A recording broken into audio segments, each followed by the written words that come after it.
We now return to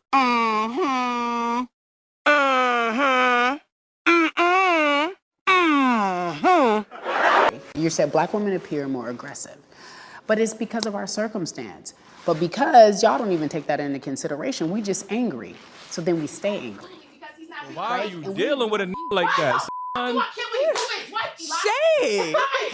Shade. It's The f is you talking about? How is that not your business, bro? Shade. That's not my business. Bro, that sounds like Excuse no, me. you're not taking Shade. accountability. That's not my business. So If he wasn't cheating on his wife, why is that my business? so what you Cheated on me and bitches didn't feel like that was their business. Man. Why do I care if this man want to cheat on his wife? man? Bro, Why, Eli? So Why, Eli? so what you be Hold on. Why, Eli?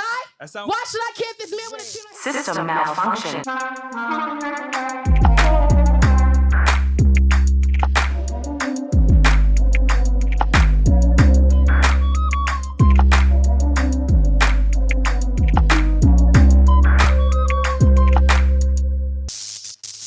System malfunction. What is happening, everybody? Download Malfunction. We are back in here with another one for you. We ended 2023 with some optimism, with the 5 things that black people need to do now. And I was just trying to spread some love to end the year of 2023. But to be honest with you, 2024 is here upon us, and I don't know what's gonna change for the positive. But I do know one thing for certain, and 2 things for sure. You will continue to pay these taxes, and they will continue to go up. The puppet masters will be grinding, devising new plans to keep us divided. And sadly, but truthfully, you will continue to fall victim to all of the madness they throw at you. I mean, honestly, this is what I do know, and I am extremely confident that they will be successful at this, because you don't have the capacity to see behind the trickery. And that's the reason for the post today, because, just like many of you, I am sure that you've been aware of the recent gender wars that have been waging across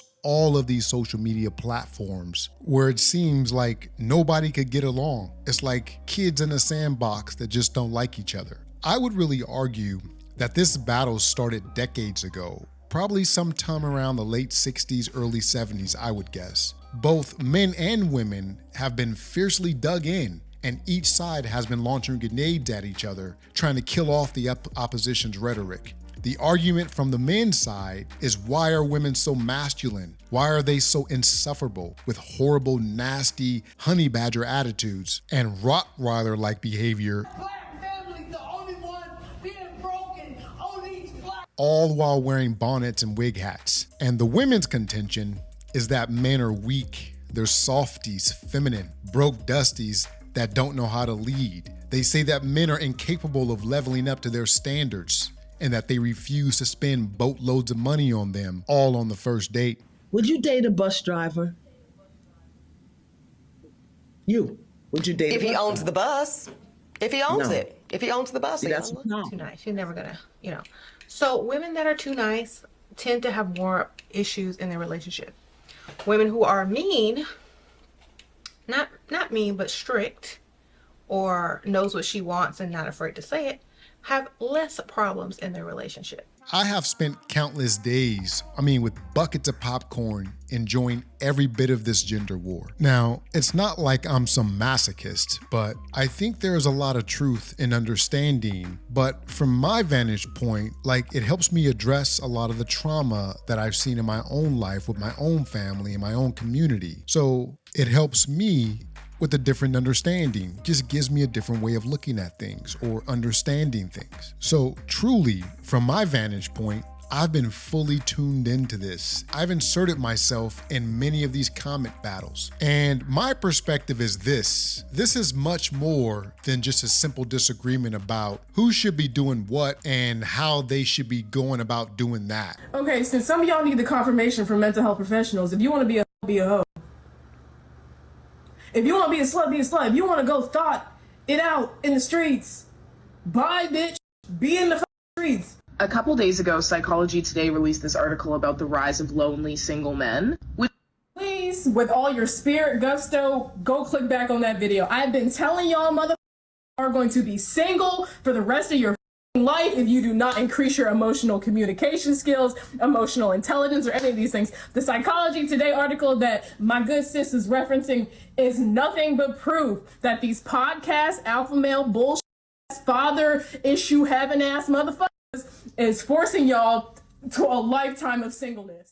This idea of relationships and the end goal being marriage, especially or specifically between black people, I think this idea is dead in the water. I need to leave, and that's what y'all do. Y'all be thinking y'all the only option. Baby, I can go date an Indian, a Hispanic, a white man. Y'all not the only options out here who think y'all doing well for yourself, and that's the problem. You know what's the problem with y'all done put yourselves on a pedestal when it comes to black women, and y'all need to bring it on down because we have gotten to start dating outside our race, okay? That's true. And finding a white man, you're not. You know. And I'm going to give you my thoughts on why I think that is. But before we get into it, if you can please do me a favor, and it would be highly appreciated. If you can please like the video, subscribe to the channel, and click that notification bell. That way you'll be notified of all updates and future videos that are released. And I really thank you and I appreciate you for that. Now, I say that it's dead in the water because the synergy between men and women overall, but particularly within the black community, between black men and black women, is just not syncing up. Now, I'm not saying that it's one or the other. I'm not laying fault at this time, but I will in the future. But I believe this is a cultural problem. I mean, it's not like policy where all you have to do is pass a law, and if people decide not to follow the rules, then you fine them or jail them, and they learn their lesson that way. So it's easy for you to sort of change things when it comes to policy issues. But I believe this is cultural. This is deeply ingrained in these people's belief systems and their DNA, which is a clear indication that the software is busted. Hey, y'all, come look at this. This is it.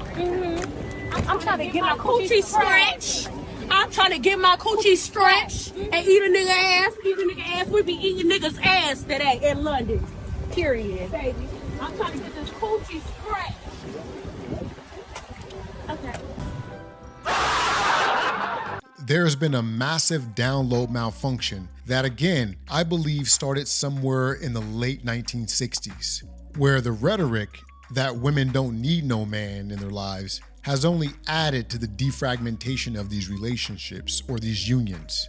Like, I don't want to really go into the welfare aspect of it or the fact that this propaganda has told women that they can get out, get it on their own, realize their individualism, and that they are the sole entities behind any success that is realized. I think this propaganda has clearly penetrated women's belief systems, and it's only been a couple of generations removed where we are witnessing the results of this poison. From a male's point of view, that's me, I believe men are still the same men they have always been. I don't think that men have changed much in the last couple hundred years. They are driven by the same things as they have always been driven by. They have the same wants and desires as always. And what they look for in a woman hasn't changed. They simply look for a woman that's going to respect them, be loyal to them, and make them feel like they are the only man in their sphere. Now, I guess I must clarify in today's world. When I'm talking about a man, I'm talking about a real man, not some dude who has this high-pitched voice, real sweet. I'm not talking about some dude walking around in high heels, I'm not talking about this craziness. I'm talking about a man that knows he's a man and wants to live his life as such. Professor Peterson, let's begin with you. Why are you against the use of alternate pronouns?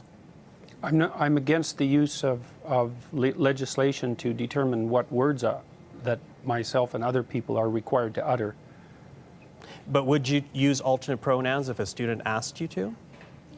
I think I've made my position on that clear already.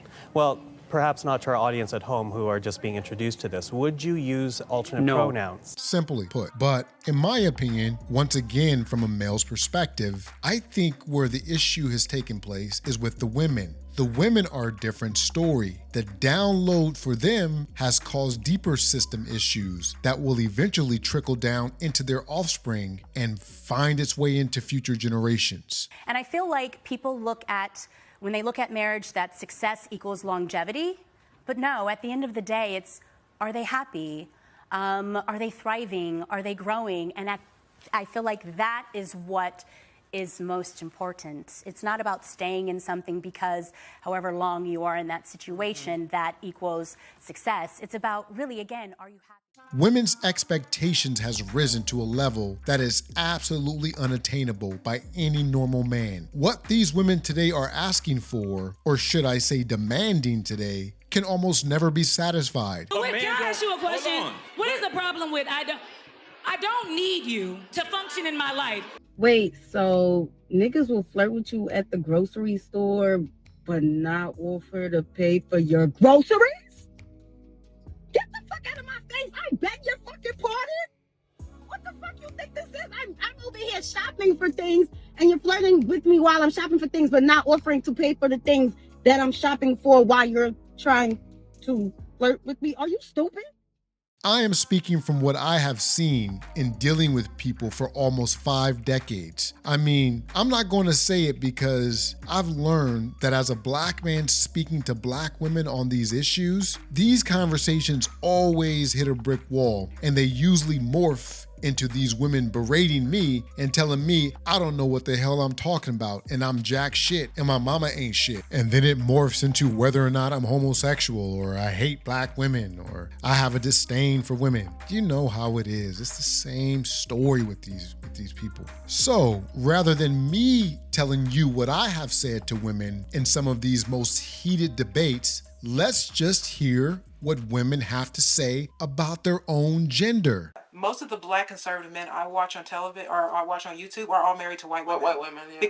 Because the pool of conservative women and the women who think like Danielle and I, the pool of white women is a lot greater than black women are mostly liberal feminists. And so if you're a black man who wants a more conservative lifestyle where you want to be the head of the family, it's gonna be tougher. Why is it that every time I encounter, my subordinates that are black females, they have a giant attitude, and it's not like I'm coming to them with a attitude. All right, look, I'm sure this is going to get me into trouble, but I want to hear everybody's opinion on this. And please understand, I realize I'm making this observation as a white dude. That's why I want to hear everybody else's opinion. So she says that society is stripping away the femininity of black women.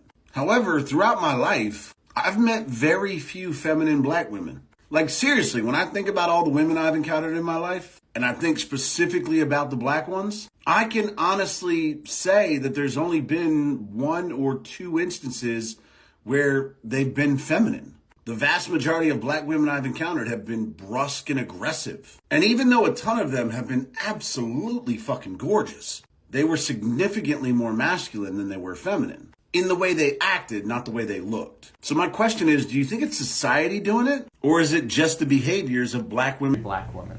Crazy. Why do you say that? Because they're all crazy, crazy angry. Question. Probably majority of them are single mothers. Is a recipe for a good angry black woman. So, if other women, black and non-black, can see these characteristics as evident, how come black women still don't listen? Like I said, I have had these heated conversations where I'm just simply stating my perspective and how I see it, but in my efforts to shed some light on this subject, I end up being called everything under the sun. I mean, I don't know about you guys, if you've had these same conversations, it's like somewhere at some point, you feel like your brain is gonna burst into an aneurysm. And then by the end of these conversations, that almost always hits a brick wall because women just can't see the other side. They can't empathize, put themselves in your shoes and try and see what life could possibly or potentially be like in your world. It's like wrestling a silverback gorilla. At the end of these conversations, man, you are so exhausted. So I've learned I just don't have these conversations with women. And anytime a topic gets posed or someone sparks a question on something that has to deal with relationships and the perspectives of men, and there's women around, dude, I don't even do it. I'm not doing this. Have a good day. Jump down in the comments section and let me know what your experiences have been in dealing with these conversations, because I can't be the only one. And if you don't like what I have to say, no worries. Go ahead. Come for me. I'm here for it.